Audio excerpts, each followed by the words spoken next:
Pag walang kukontra sa mali, lahat ng tao maniniwala sa mali. Sabi, sawayin mong may kabagsikan sila upang magpakagaling sa pananampalataya. Gusto mong gumaling ang tao? Pag mali, sawayin mo. Tatanong ko ba ganito? Tatanong ko sa inyo. My question. Itatanong ko lang. I just want to ask. Tatanong ko lang po kung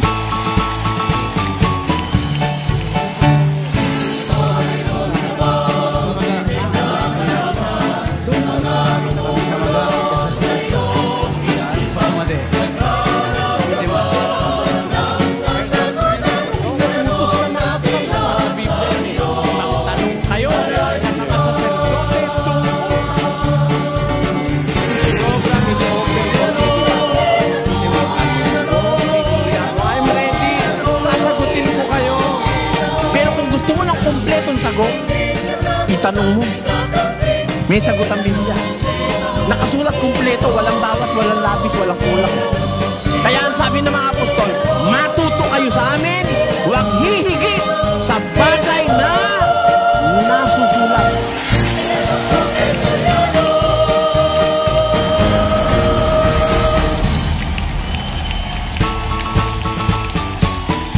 Ang mga unang Kristiyano, madalas nagkakatipon sila tuwing unang araw ng Sanlinggo. Sabi ng mga Sabadista, pagka raw nagkatipon ng linggo, magiging alagad ka raw ng Antikristo. Kasinungalingan yon.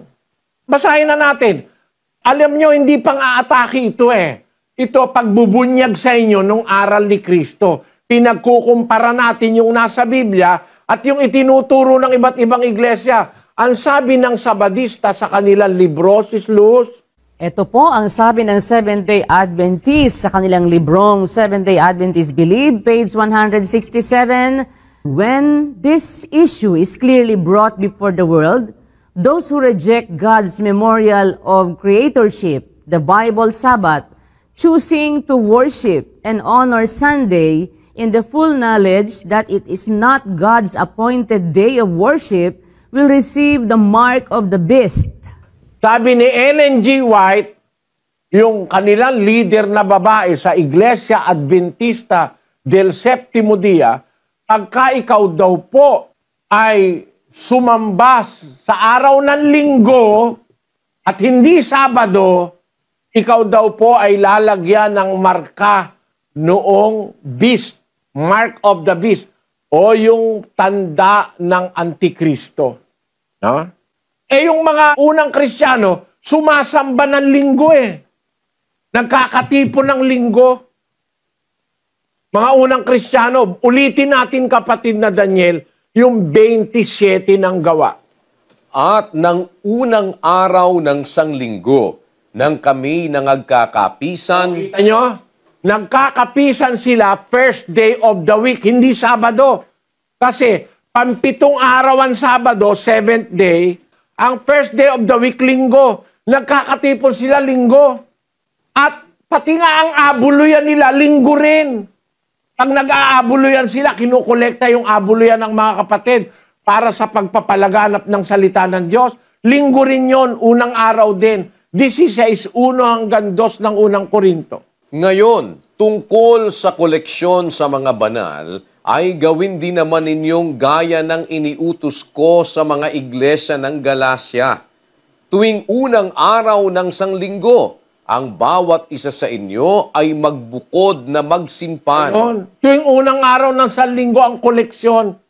Eh natural naman, nagkakatipon sila ng linggo, eh de doon gagawin ang koleksyon. No? Eh ang mga Sabadista, ang sabi, Sabado raw. Eh kung ang Sabado yung pagtitipon, paano mo kokolektahin yung linggo? No? Eh sabi nila kasi, pagka raw nagkatipon ng linggo, sumamba sa Diyos ng linggo, tatandaan ka ng tanda ng Antikristo. Kasi nungalingan yan. Nung hindi pa ako nakakalabas ng Pilipinas, akala ko naninindigan ang Sabadista sa kanilang aral.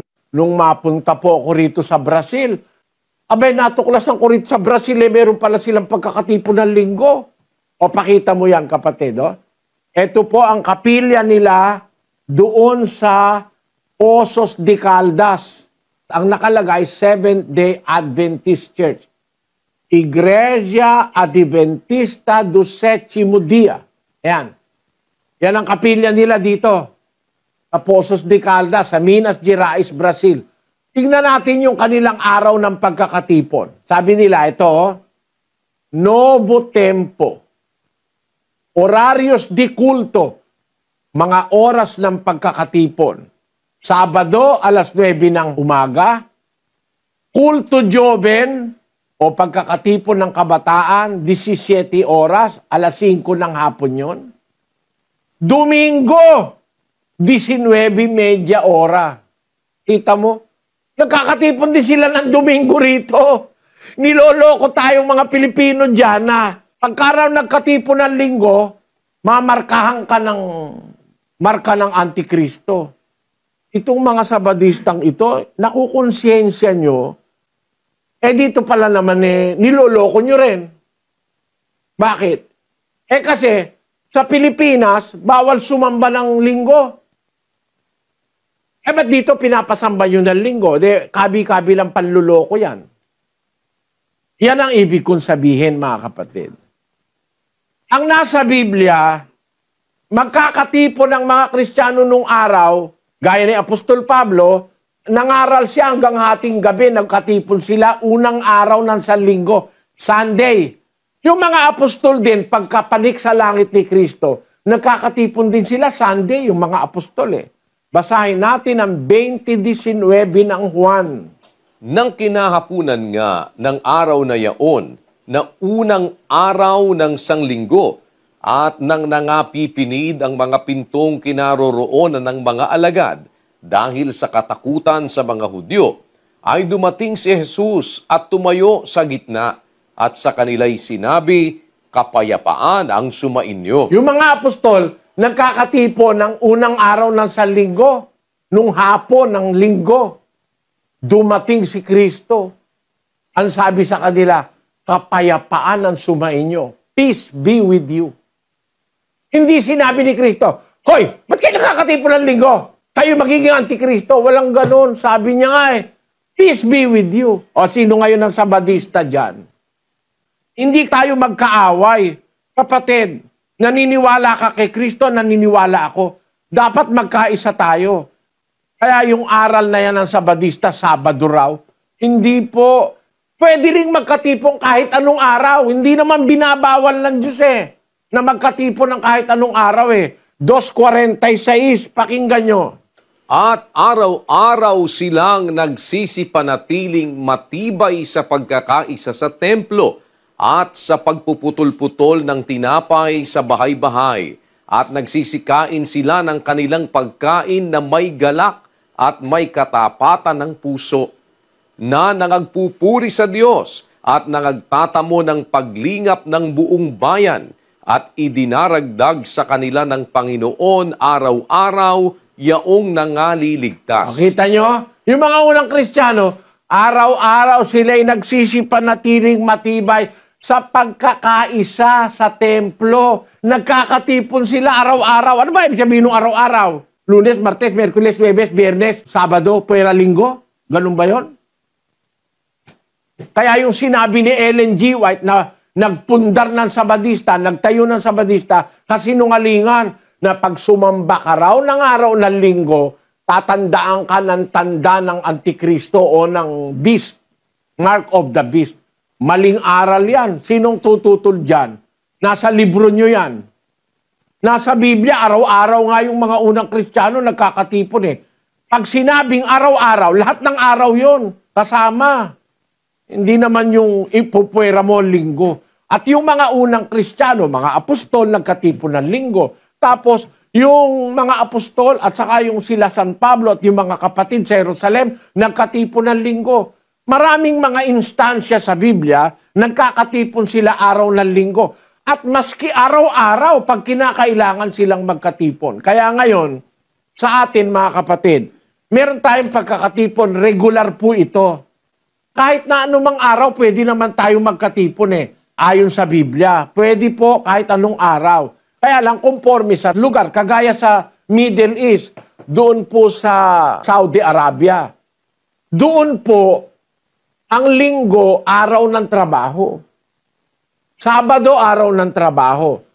Ang walang pong trabaho ron, Biyernes.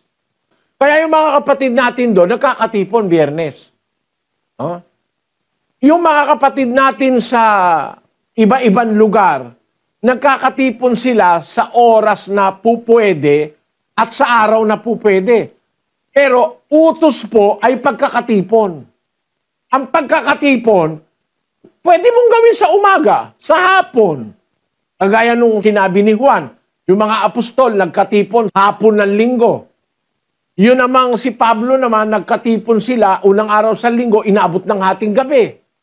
Wala namang masama na magkatipon para mag-aral ng salita ng Diyos, umawit sa Diyos, magpuri sa Diyos, magkita-kita ang magkakapatid.